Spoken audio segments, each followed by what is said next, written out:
Sarah Palin has been running for president basically on the platform that she's cute. She has cute glasses. She has a cute little ponytail. Well, when it comes to cute, I want you to think about this. Is this cute? Picture in your mind billions, not millions, not hundreds of thousands, but billions of gallons of toxic waste. Is that cute?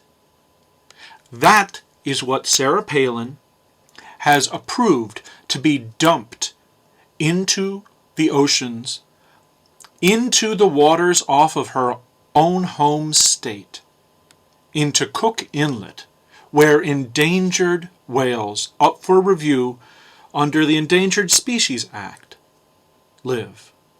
The belugas, the white whale of the north, are threatened. Their populations are going way down in the Cook Inlet. The Cook Inlet is something you could easily recognize on a map. It's a big body of water, thinner than a bay, on the south coast of Alaska. And there are 3 national parks right next to it. There's the Kenai Fjords National Park, Katmai National Monument, and Lake Clark National Park and Preserve. And there's a state park up at the top of the Cook Inlet as well. The belugas of the Cook Inlet have decreased from 13,000 to just about 300 over the last couple of decades, and that's due to pollution and to heavy shipping traffic. While she's been governor of Alaska, Sarah Palin, who was mayor of Wasilla, which is a town just up to the north of the Cook Inlet, has actually approved of a plan to dump billions of gallons of toxic waste into the Cook Inlet. She's done so by approving an Environmental Protection Agency waiver to the Clean Waters Act. That's right, this stuff would actually be illegal under the Clean Water Act. She's giving a special exception to that law to Chevron, supporting Chevron's appeal for a permit to break the law by dumping billions of gallons of basically byproducts of offshore oil drilling and the leftover sludge from the crude oil that's not even fit to be burned. Billions of gallons of this stuff containing heavy metals, lead, cadmium, arsenic into the waters of the Cook Inlet. It's triple the amount that Chevron has ever dumped before.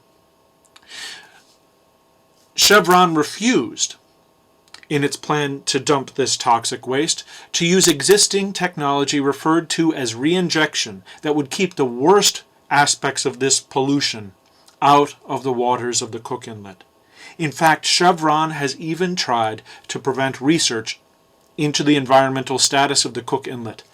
They've tried to prevent that from taking place, fearing that the results would show the results of their toxic waste dumping there.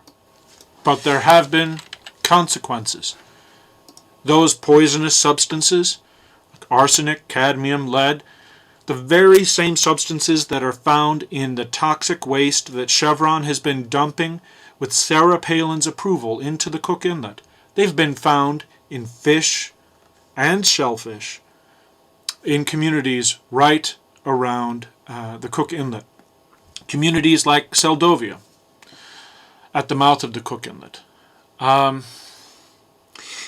That's a problem, you see, because some people might apologize for Sarah Palin's approval for dumping poisons where these beluga whales, endangered, are living. They'll say that people who complain about this are just favoring whales over human beings. But that's not what's taking place. The Cook Inlet is a place not just where belugas get food, but it's where humans get food too. Commercial fishing takes place there. Those poisons that on Sarah Palin's approval get dumped by the billions of gallons into the waters of the Cook Inlet. They make their way into the fish that come out of the Cook Inlet for us to eat. Salmon coming from Cook Inlet to your dinner plate has Chevron's poisons in it. It has Sarah Palin's poisons in it. This is not about an argument between the best interests of beluga whales and the best interests of human beings. Human beings are being poisoned by the same toxic waste that Sarah Palin is putting into the mouths of the beluga whales. In 2008, Sarah Palin is asking to become Vice President of the United States underneath the elderly John McCain, putting her in the position to become easily the next President of the United States without ever having gone through even a primary election process in her own political party.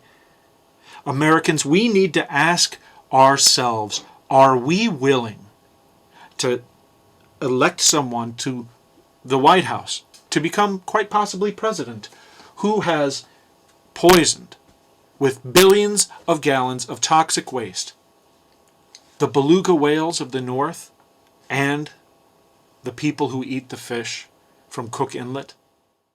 Thanks, Sarah Palin, but no thanks.